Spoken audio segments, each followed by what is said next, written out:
saga hiperbólica nace con el primer libro, que es La casa hiperbólica, que es una historia acotada a dos personajes protagónicos que dejan, digamos, una estela argumental que posibilitó que al terminar ese libro que quedaran cabos sin atar, cabos sueltos, en donde uno pudo amarrar nuevas tramas. Y la verdad que fue un trabajo de poco a poco, digamos. No fue una saga concebida desde el inicio, sino que fue una saga que se fue construyendo a medida que los personajes iban creciendo. Bueno, La casa hiperbólica es el encuentro-desencuentro en el tiempo de dos personajes que se conocieron en una época, y cada cual tiene una experiencia y una narración de lo que le pasa alrededor de la construcción de la casa hiperbólica, que es una estructura arquitectónica revolucionaria en cuanto a que la geometría en la que se basa es la geometría no euclidiana o hiperbólica. Ese es el inicio de la saga.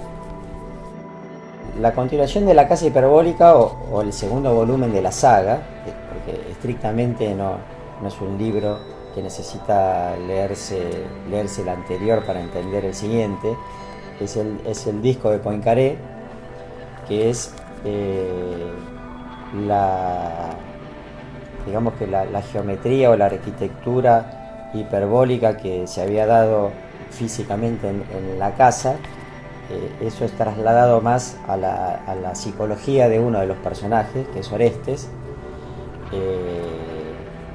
el cual de alguna manera tiene un problema de amnesia general que lo motiva a indagar sobre su pasado, y a partir del olvido empezar a construir la continuación de lo que fue la construcción de la casa hiperbólica. Después del disco de Poincaré llega La botella de Klein, que era en La botella de Klein, sí, ahí ya está desde su inicio la concepción de que tiene que cerrar todo el ciclo de la casa hiperbólica. Es un libro que ya remite al libro original, a la historia original. Si en el disco de Poincaré el personaje principal era Orestes, en La botella de Klein vuelve Cosi, es el ideólogo de la casa. Básicamente el libro representa de alguna manera lo que es la botella de Klein. Es una figura de la geometría hiperbólica que nos plantea una contradicción a nuestra intuición, en el sentido de que es algo que no tiene entrada ni tiene salida, no tiene adentro ni tiene afuera. El libro es un poco eso, o sea, es un recorrido en donde el principio o el final quedan desdibujados, porque lo importante es el fluir, ¿no?, de la trama. Los detalles de la herencia de Lovecraft, o sea, son puntualmente cosas concretas referidos a los mitos de Cthulhu. Yo particularmente elegí para los dos primeros libros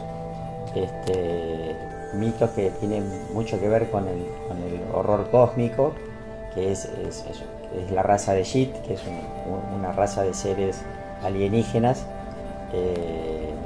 y para el último elegí otro de los mitos así íconos de Lovecraft, que son los profundos, el culto a Dagón. O sea, esas son las facetas de Lovecraft, digamos, originales, en donde yo puedo anclar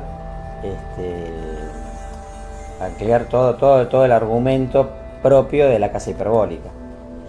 Después la ambientación y la creación de los personajes, eso ya es, digamos, es absolutamente actual y particular de la geografía y del escenario en donde yo ubico toda la historia.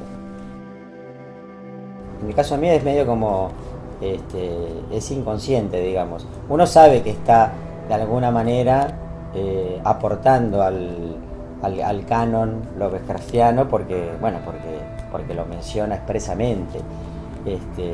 De hecho, de alguna manera, en los libros, además de fundamentarse en mitos lovecraftianos, hay una suerte también de intertextualidad y de uso de la obra de Lovecraft, como los mismos personajes leen los libros de Lovecraft, o mismos personajes, digamos, de alguna manera ironizan sobre creo que en La botella de Klein, por ejemplo, se habla de que uno de los personajes dice, quizá en 50 años no se hable más del aspecto Innsmouth, sino del aspecto San Ignacio, que es donde se desarrolla uno de los donde se desarrolla la historia. O sea que en realidad sí, uno consciente o inconscientemente está aportando al canon lovecraftiano y en el fondo quiere ser parte, ¿no?